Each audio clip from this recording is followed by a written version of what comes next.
Welcome to this OST2 course about child key generation using eSAPI. Generating TPM child keys is similar to generating primary keys.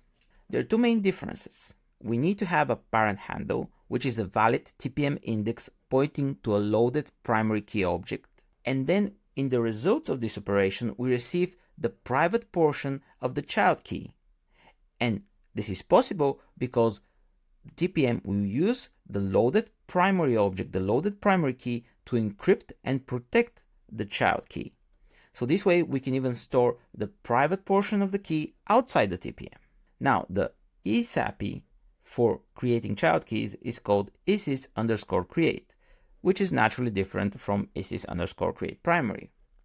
And the difference that we see in the API are coming from the way the TPM works. The parent handle requirement and the one extra output, which is the out private. The other arguments, which we'll look closer in a moment, are similar to when generating a primary key. The typical flow for generating child keys is also a bit different from generating a primary key. And again, the reason relates to having the private part of that key accessible to us, even in an encrypted form. Let's take a look. First, we need to create our ISIS context. We need to configure our eSAPI for use. And this is done using the isis_initialize API. Then we create our primary key to give a root, a start of our key hierarchy in the TPM. Once we have our primary key, we invoke isis_create, and we receive the private and the public portion of our new child key. But that key is not ready for use. We need to perform a TPM load operation, and for that we have the isis_load API.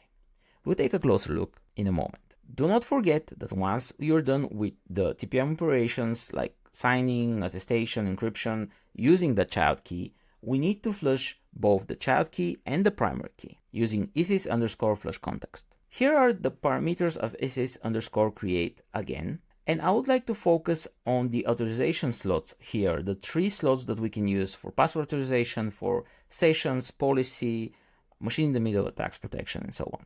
It is important to note that when creating a child key, we need to provide the authorization for the primary key, because it will be used to actually perform symmetric encryption of the child key to protect it. So for the purposes of this lecture and the associated labs, we will not implement or invoke the machine-in-the-middle attack protection.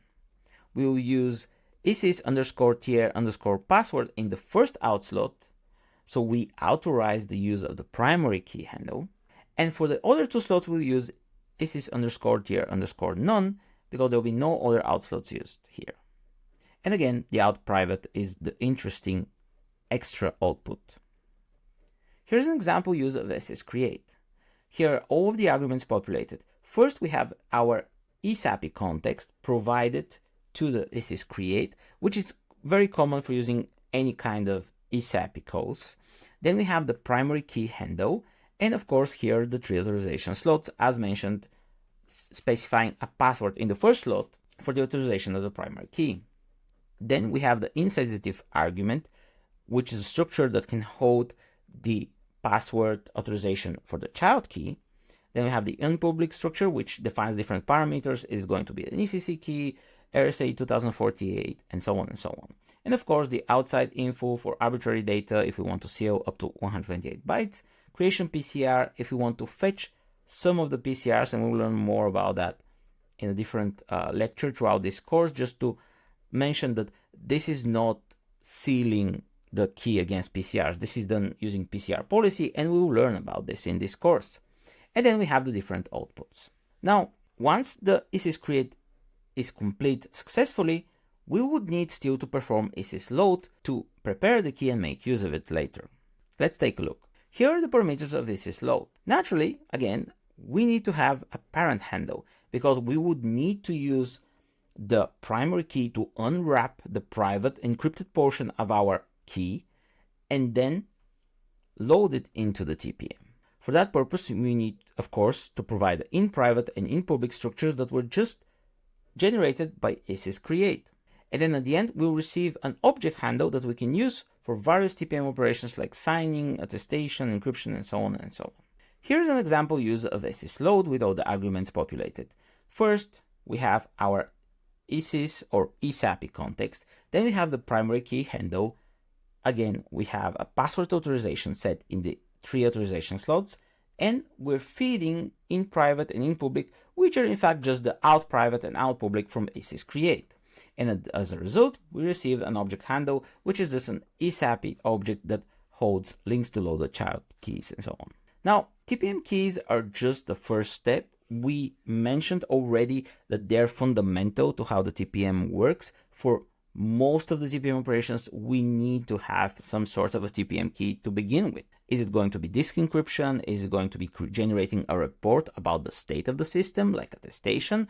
We need to have these keys, and this is why these lectures are fundamentals and introduction how to achieve that using ESAPI. Now, one of the labs associated with this lecture requires you to generate a digital signature using ESAPI. And we didn't cover that directly into the slides because we want you to gain experience using the TPM2 TSS docs and looking through the mapping that is provided in the TPM2 TSS docs from TPM commands to ESAPI. And since we covered creating digital signature using TPM2 tools, and we covered the command that's needed for that in TC 1101, and with the information from this lecture, you should be able to do this on your own by going to the docs and seeing the API.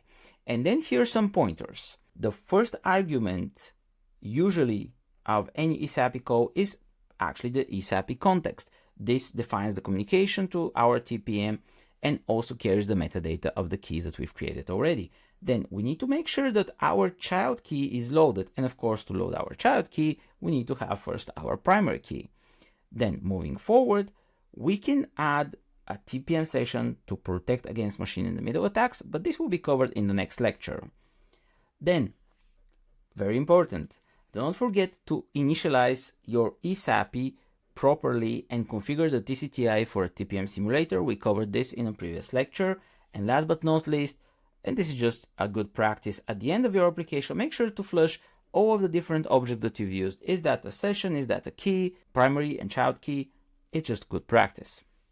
And if you have any general usage questions, there are mediums that you can use, the TPM2 TSS mailing list, the TPM Dev forum, and of course, we're always happy to welcome questions in the discussion boxes after the course section.